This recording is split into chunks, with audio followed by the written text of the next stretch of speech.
Hello everyone, welcome back to my YouTube channel. Thanks for being here. If you haven't met me, my name is Ayana Njoku, certified family life and parent coach, helping parents become intentional in their parenting journey, sharing daily tips from my expertise, experience, books I've authored, coaching sessions, resources. Follow me on my Instagram at Parenting United. I'm very active on there, and I drop a video every Saturday morning, once in a week, and several shots during the week. So today we're going to be talking about influence and 5 ways we can influence our children. With the rise of influencers all over the world, it has come to our notice, or it has dawned on us now that we have to be positive influences in our children's life, and you will do that as your children go from different phases. My children are at the phase now where they want to dance, so I dance with them.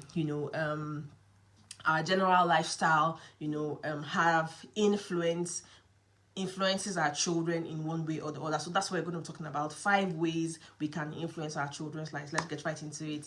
So here are 5 areas to be your kid's biggest influencer. With the rise of influencers all over the world, I always say it because I think that parents have huge influence on their children, and most times we just do it under the radar. But if we want to think more about our impact, here is how to influence your children in these 5 areas, because we influence our children whether we like it or not. And the first way we do it, or we can do it, is with values. It can be hard to stay on top of things, especially when we're worn out. Sometimes we've let a bad behavior slide. But if you want your child to really learn your values, it takes ongoing effort, it takes consistency, it never stops. As your kid's role model, you can teach things like perseverance, you can teach things like respect, generosity, by living those values yourself. My friends has his son. Whenever he sees me, he's always asking, how are you? He makes good eye contact, and then he waits for an answer. Good manners is something that I know his mom values, because she's super polite and thoughtful, and then she's passing it to her son. Well done, ma'am. The second thing is confidence and self-esteem. A lot of times things don't go our way. How do we respond? I know of a mom who is working and schooling, and balancing family and balancing, her job, and she knows that her children are kind of rooting for her, because she expresses herself.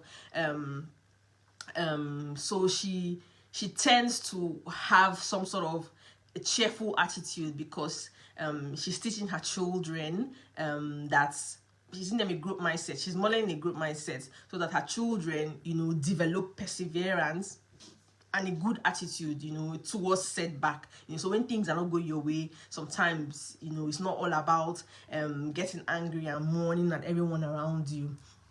The third thing is healthy habits. A parent's influence on child behavior is huge. Does your child ever catch you heading out for a run or doing a workout in the living room? In a study published in Psychological Medicine, a researcher at Harvard wrote that children of mothers with a healthier lifestyle adhere to a healthier lifestyle later in their lives. Oh my God, I love this, because everyone that knows me know that I exercise. In other words, your influence over your child's health is huge, just by being a good example. Number 4 is outlook on life. I know that my mom raised me in a way that she always saw positivity.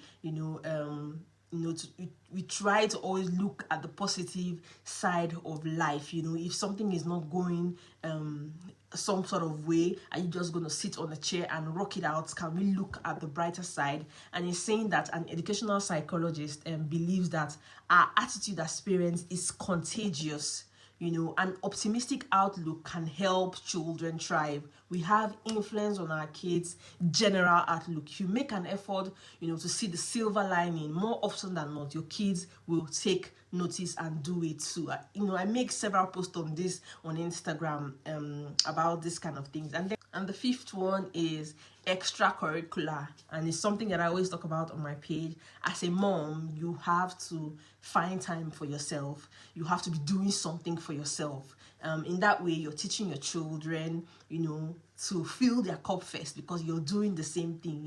You fill your cup first and then you'll be able to give to the world. So you're teaching your children almost the same thing. What are you doing for yourself? Me, I run, I do something for myself. Our passions, whatever we like, influence our kids' passion.